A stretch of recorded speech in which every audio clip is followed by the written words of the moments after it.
ಕರಾಟೆಯಲ್ಲಿ ದಾಂಡೇಲಿಯ 9 karate ವಿದ್ಯಾರ್ಥಿಗಳಿಗೆ black belt ಪದವಿ.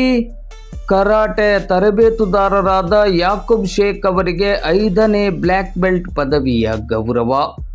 ಹುಬ್ಬಳ್ಳಿಯಲ್ಲಿ ಗೋಜು ರಿಯು ಕರಾಟೆ ಡು ಕೆನ್ರಿಯುಕಾನ್ ಇಂಡಿಯಾ ವತಿಯಿಂದ ನಡೆದ ಕರಾಟೆ ಬ್ಲ್ಯಾಕ್ ಬೆಲ್ಟ್ ಪರೀಕ್ಷೆಯಲ್ಲಿ ದಾಂಡೇಲಿಯ ದಾಂಡೇಲಿ ಕರಾಟೆ ಕ್ಲಾಸಸ್ ಹಾಗೂ ದಾಂಡೇಲಿ ಕರಾಟೆ ಕ್ಲಬ್ ಕೇಂದ್ರದ 9 ವಿದ್ಯಾರ್ಥಿಗಳು ಬ್ಲ್ಯಾಕ್ ಬೆಲ್ಟ್ ಪದವಿಯ ಗೌರವಕ್ಕೆ ಪಾತ್ರರಾಗಿದ್ದಾರೆ.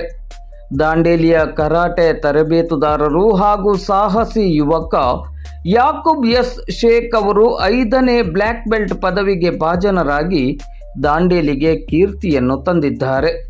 ದಾಂಡೇಲಿ ಕರಾಟೆ ಕ್ಲಾಸಸ್ ಹಾಗೂ ದಾಂಡೇಲಿ ಕರಾಟೆ ಕ್ಲಬ್ಬಿನ 9 ವಿದ್ಯಾರ್ಥಿಗಳ ಪೈಕಿ ತನಿಷ್ಕಾ ಮಡಗಾವಿ ಇವಳು ದ್ವಿತೀಯ ಡಾನ್ ಬ್ಲ್ಯಾಕ್ ಬೆಲ್ಟ್ ಪದವಿಯನ್ನು ಪಡೆದುಕೊಂಡರೆ, ಇನ್ನುಳಿದಂತೆ ಐಮಾನ್, ವಿರಾಜ್, ಜಯೀದ್, ನಿಖಿಲ್, ಸುವರ್ಣ, ಇಕ್ರಾ, ಶೆಲಿನಾ ಮತ್ತು ಆಯುಷ್ ಇವರು ಪ್ರಥಮ ಡಾನ್ ಬ್ಲ್ಯಾಕ್ ಬೆಲ್ಟ್ ಪದವಿಯನ್ನು ಪಡೆದುಕೊಂಡು ಸಾಧನೆಯನ್ನು ಮೆರೆದಿದ್ದಾರೆ. ಈ ಎಲ್ಲ ವಿದ್ಯಾರ್ಥಿಗಳಿಗೆ ಹಿರಿಯ ಕರಾಟೆ ತರಬೇತುದಾರರಾದ ಲಕ್ಷ್ಮಣ್ ಹುಲಸ್ವಾರ್ ಅವರ ಮಾರ್ಗದರ್ಶನದಲ್ಲಿ ಕರಾಟೆ ತರಬೇತುದಾರರಾದ ಯಾಕೂಬ್ ಶೇಖ್ ಮತ್ತು ರಿಯಾಜ್ ಬೇಡಿಕರ್ ಅವರು ತರಬೇತಿಯನ್ನು ನೀಡಿದ್ದರು.